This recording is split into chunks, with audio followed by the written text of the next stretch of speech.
Au niveau de l'arrondissement d'Agbato, il y a des jeunes qui ont bénéficié des appuis du projet PADAM. PADAM pour la production du manioc, du maïs ici. Donc cette subvention a été accordée à un certain nombre de jeunes. En dehors du PADAM, l'arrondissement d'Agbato, de façon indirecte, a bénéficié du dragage, de l'effet du dragage qui a eu lieu au niveau de Djondji. Et ce dragage a eu lieu sur environ 2,5 hectares. La profondeur est de 6 à 10 mètres de dragage. Il y a les roches sédimentaires qui ont été utilisées sur 2 hectares pour la production maraîchère et la culture du cocotier. Ce dragage a largement profité à l'arrondissement d'Agbato parce que cela permet d'éviter les inondations, puisque le creuset est devenu plus important pour recevoir beaucoup d'eau. Donc il n'y a pas de débordement, il n'y a pas d'inondation des champs, il n'y a pas d'inondation des populations, des villages, des cases à ce niveau ici.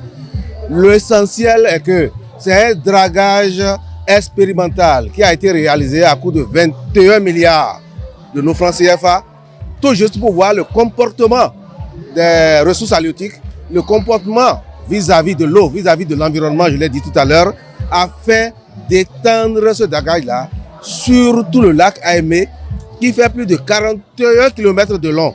Donc les études sont presque achevées et bientôt ce dragage-là aura lieu au niveau du lac Aimé lui-même. Tout le lac sera dragué. Et pour en prélude à cela, il fallait enlever les engins prohibés tels que les Akadia, les Kha, les Gbagbalulu.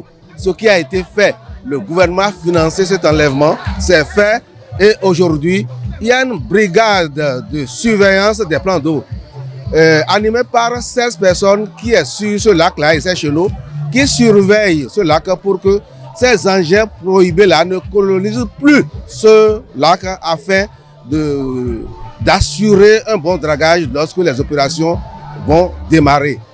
En dehors de cela, il y a des opérations d'accompagnement que le gouvernement a prévues en mettant en place le projet PROMAC financé à hauteur de 25 milliards qui va venir promouvoir les engins de pêche. Aujourd'hui, les filets qui sont utilisés ne seront plus des filets prohibés. C'est les filets autorisés qui seront promus par ce projet-là à coût réduit, subventionnés par l'État. Les embarcations aussi seront promues et subventionnées par l'État. En dehors de cela, ce projet PROMAC vise à installer les villages aquacoles, puisque lors du dragage du lac Aimé, les activités de pêche seront réduites. Il faut permettre à la population de pouvoir survivre. C'est pour ça que ce projet veut installer des villages aquacoles. On appelle village aquacole un domaine bien précis choisi par la population où on réalise les infrastructures d'élevage de poissons, où chacun a sa part, mais faisant partie de ce village aquacole, faisant partie de cette coopérative. Et les infrastructures seront subventionnées aussi. La réalisation de ces infrastructures seront subventionnées aussi par le PROMAC. Les femmes ne seront pas oubliées dans leurs activités de marailleuses. Les femmes seront appuyées. Les femmes qui font le fumage de poissons seront aussi appuyées également dans cette activité-là. Ce n'est pas fini. Pour aller plus loin, il y a certains qui s'intéressent au maraîchage.